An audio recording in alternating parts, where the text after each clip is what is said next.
All right, welcome back, everybody. Courtside in the field house, A&M-Commerce Lion men fall in a heartbreaker, 72-68 on senior day.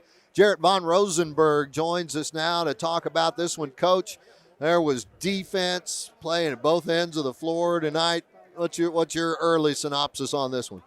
Well, I mean, we showed up. We showed up to play, and we executed some things that we hadn't on Thursday. That's why, the game's over. We can't do anything about it. But that's why the last two games are so disappointing, because you just don't show up on the road where you're up 6 or 8 at halftime, whatever it was, and then you just don't show up at all on Thursday. So now you play a good team and you play well, right? You don't shoot the ball well. That's why it's a tight game. If you shoot the ball a little bit better, it's we probably get a win at home. But we didn't, and it got down the last 4 minutes like we always talk about doing. St. Mary's, got to the last 4 minutes of the game, handled our little mini runs, and then they were able to make more plays than us down the stretch.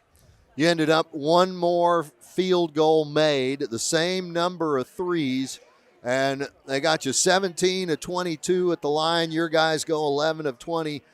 Free throws come and go. They're kind of like the sun in a cloudy day. Yeah, things – we get to the foul line on the first possession and we miss 2. I really think that stuff's kind of contagious. And DeMarcus is a really good free throw shooter, and he's 3 for 7 today. But that's part of it. We just didn't make plays down the stretch. You miss bunnies around the rim and don't get 50-50 balls, and just really disappointing. This late in the season, you've seen all this film. There's probably very little that St. Mary's could do to surprise you in your prep for this one. But talk about the second half that Ryan Leonard had, and the first half, did McGee, great Scott. He had 5 threes in the first half. We did an incredible job on Kobe in the second half. He didn't score. So that was really good. 25's a driver, and for some reason we're just a little too tight on him.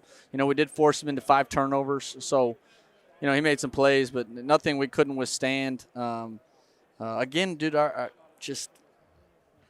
offense is not playing well enough right now. You got to be perfect on defense right now for us, which we expect we can do, and we'll get back to it. But it was good to see to be honest, it feels like the end of the world. But like guys I've worked for in the past, it's never as good as you think it is. It's never bad as you think it is. It's not going to get easier. That's the problem. When you go on the road and you play a really good Angelo team and UTPB is really talented, it's not going to get easier. But we got a resilient group, got an older group, so they'll be able to bounce back and be ready to play. You've got to play part-time psychologist with this squad like every other basketball coach does. How do you keep them on an even keel when things are not going the way they want them to go? They don't have a choice, really. Got to show up. You got to play your schedule. If where we sit's still where we sit, it's still good. It feels terrible right now because of what's transpired in the last 3 games. But, every team's going to go through its own type of adversity. We're just going through this right now, and we got to find a way to get through it. It starts in that locker room. We got guys that understand how this grind is, and they got to pull the troops together. They're me saying it's not going to really get it done. It's got to be the guys. Coach, you got the tournament a week away after the 2 games coming up on the road. Is there that part in your head that says, you know what, I know where we're kind of going to be, and we get another shot at anybody in the tournament? Is that some sort of reward to you, or do you worry about the positioning right now? Everybody's jockeying for that. I could care less. We just got to get in. We got to find a way to win a game. Right. We got to beat Angelo. We got to find a way to go 1-0 in that game. There's so many scenarios.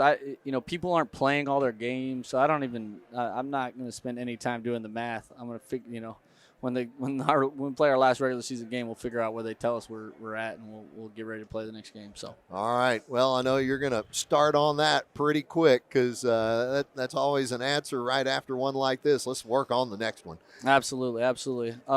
Appreciate it coming out. We got 4 great young men, seniors that have given a lot to this program. Even some of them have been here a short time. Rodney's been here 4 years. So It's unfortunate we sent them out that way, and the way this thing's looking, I guess we could play another home game. It's possible that we play at home, so we'll just see where the chips fall, and we'll figure it out from there. All right. Hey, one last thing. Did Augustine's parents make it? They were. Yeah. They got here. They got caught somewhere on the way and weren't here for the senior day celebration in between games, but good they got to see him go. Yeah, absolutely. So. All right. Coach, I'll let you go. Thanks so much for coming over after this one, and let's go 1-0 on Thursday in San Angelo. Let's figure it out. Thank you. Go Lions. All right, Lions. We'll be back in just a minute. You're listening to Lion Men's Basketball Wrap-Up on your station, 88.9 KETR, and as well on the Lion Sports Network. We'll be right back.